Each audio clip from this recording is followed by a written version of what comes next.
I've done a little walk-around video of this 2016 Mercedes E250 Blu Tec before, but I want to do it a second time for two reasons. Number one, I have a new camera, a new phone. This is the Galaxy S22 Plus, which supposedly has a really good camera and good lenses, and I want to see if I can tell any difference between the video I shot earlier and this one. And reason number two is that I want to think about maybe a month or so ago, maybe toward the end of January, a couple months ago, I had the car treated with the ceramic coating, which is, way better than wax, so they say. And in fact, they did a product which they claim they guarantee for at least 6 years. In fact, the guy said that he put on the 9-year one. Well, I don't believe that's going to work for 9 years, but if it works for 2 or 3, I'll be reasonably satisfied. And that means no more waxing and any of that sort of thing. And it just had rain last night, which washed the car off really well. It was covered with pollen and dust and dirt and all that, and I wiped it down, and it looks pretty sharp, about as good as it's going to. So let's go around the thing, and this is the 2016 W212 model. They made this one, I think, from I don't know, I want to say about maybe 2012 up through 2017 or 18, something like that. But 2016 was the last year that they exported the diesels to the United States, and I have always been a big fan of the Mercedes diesel, even though this one, unlike the old ones, is full of electronic crap that is supposed to cut down on the emissions and so on, and the whole thing may not be as long-lived as the old ones, but it's still a great car. And it has a lot of devices on it that can, in the exhaust system, that can cause problems, but we'll see what happens. Now, if you've got the key in your pocket, I'll show you the trunk here. If you have the key in your pocket, all you got to do is swipe your foot under the license plate, and the trunk pops open. Oh, there it goes. Okay. Not a huge trunk, but adequate in size. I don't think you'd get 4 bags of golf clubs in here, but I don't need to put 4 bags of golf clubs in a car anymore anyway, having given up golf years ago. There's this little gadget that the previous owner had installed. These things are not cheap. This is a little thing you can put your loose items in, and you pull it out, I think, yeah, like that, and then you push it down. There it goes, and you've got this container that you can probably put your booze bottles in, or if your cat is misbehaving, you could probably stick it in there. And then to release it, all you do is push this little silver button right here, and voila, it pops right up and slides back in. It also has releases for the back seat so that you can extend the length of the trunk. Probably you could put a couple of bodies in there if you had to, if you ran across somebody and they were no longer alive, you could stuff them in there. Or if you're a fisherman, you could put your rod and reel in there and do that. Or if you're a high school kid, you put your AR-15 in there and head on to school and kill your classmates. Oh, no, who would ever do a thing like that? Under this thing here is where the spare tire is supposed to go, but with the diesel, they eliminate that and they put in the tank that holds the diesel exhaust fluid, which has to be replenished every, I suppose, about every 5,000 or 10,000 miles. Basically, every time you have the thing serviced, you have that put in. Helps eliminate some of the obnoxious pollutants, so they say. And then to close the trunk lid, you've got two options. This little button up here will close just the lid, and if you push that one, it will both close the lid and lock the doors. So we're just going to close the lid like that there. Listen to that nice, solid Mercedes thunk. And we'll go around to the front here. I'll show you the engine bay. Now this is a 2.1 liter inline 4-cylinder diesel. Little tiny sewing machine size engine.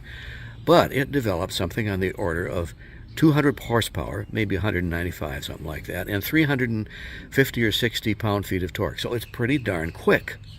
But think of that. A 2.1 liter engine is the equivalent of, I think, about 135 cubic inches.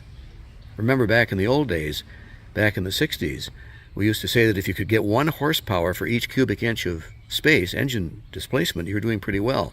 Well, this one gets almost 200 horsepower out of 137 cubic inches of displacement. How does it do that? Well, high compression ratio, of course, because it's a diesel, but also because it has 2 turbos in there. Slow moving, a turbo that starts up right away as soon as you touch the gas, and then one that kicks in at higher speed to give you further acceleration and power. So really nice little motor, and it's pretty darn quiet on the inside. Let's take a look at the inside of the car now. Here's the back seat. It's not huge. This is not a big limousine by any means, but it's big enough. I mean, for a couple of passengers, you could probably get 6 or 8 illegal aliens in there if you wanted to. I don't know. Doors are solid. And here's the front. And very, very nice Mercedes interior. In good shape. Now, this is a 2016. When I bought it, it had about 55,000 miles on it. Now has 60. And you know, it's in really good shape. I think somebody probably took pretty good care of it. You'll notice that they did away with the shift lever, the transmission lever down here. Typically it's between the seats. In this particular case, they put it right next to the steering wheel. And to go into the various gears, you just touch the brake and push down a couple times to go into drive, up a couple times to go into reverse, and if you want to put it in park, you push the very end of this little stalk right there. That puts it in park. Now, the only thing that's a little bit disconcerting about that is that you have a similar kind of arrangement on the other side for what Mercedes typically calls their multifunction lever. This is the one that does the turn signal and the wipers, and when you push this little button in at the very end of this stalk, it operates the windshield washer. Well, if you're not paying attention and thinking about it a little bit, I can imagine that somebody would possibly get those 2 levers mixed up, and instead of pushing the windshield washer fluid activation, they would push the park button, and there goes your transmission. Well, so it goes.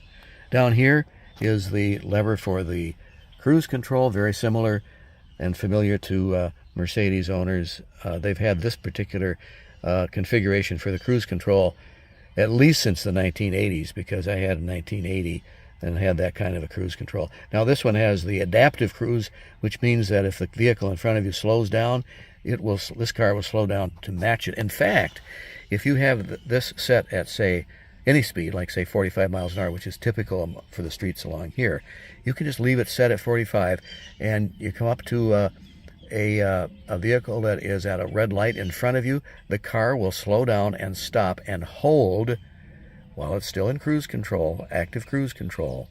And then when the vehicle ahead of you starts up, this one will start up as well. So you can see how hands-free driving is probably not all that far off, although golly, they've had so many problems with the Teslas and that it makes me worried, makes me nervous. Would not really want to do that. It has the blind spot detector on the outside of the mirrors. It has a lane keeping assistant that reminds you if you get outside the lanes that you're in. In fact, it'll even slow the car down and kind of push it over if you're outside the lane. So all kinds of electronic gadgets and nannies in there that you may or may not find useful, and you can shut them off if you want. I'm going to start this thing up just so you can get a sense for how nice and quiet it is. And we'll just do that right now. Put the foot on the brake and hit the start button. Oh, that's my radar detector going off. And of course, I didn't put the seatbelt on, so that nanny is screaming at me. But listen to how quiet that motor is. That's a diesel. And it just started up totally cold. No rattling, no nailing.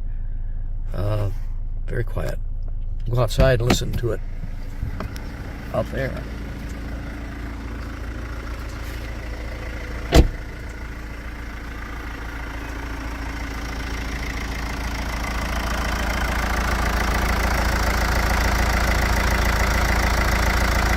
Now you get out here, and obviously with the hood up, it's going to be a little noisier. Let's close the hood.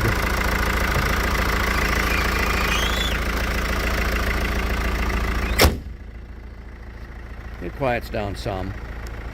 But on the inside, very quiet, very smooth, very powerful. And I really do enjoy driving it. It's just absolutely a dream to drive. It's a lot more nimble than the Mercedes of old. It isn't a wallowy kind of a ride. It's sharp handling and crisp, very pleasant. Well, I'm going to shut the thing off, and I've gone on for a good solid 10 minutes here, and that's plenty to give you an idea of what this car is like, and more importantly, to see what the new camera in the Galaxy S22 Plus is like. I hope it'll be a noticeable difference. We'll see. Thanks for listening.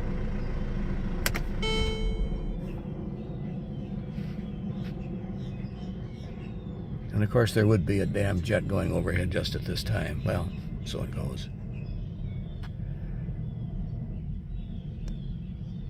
How do I shut this damn thing off now?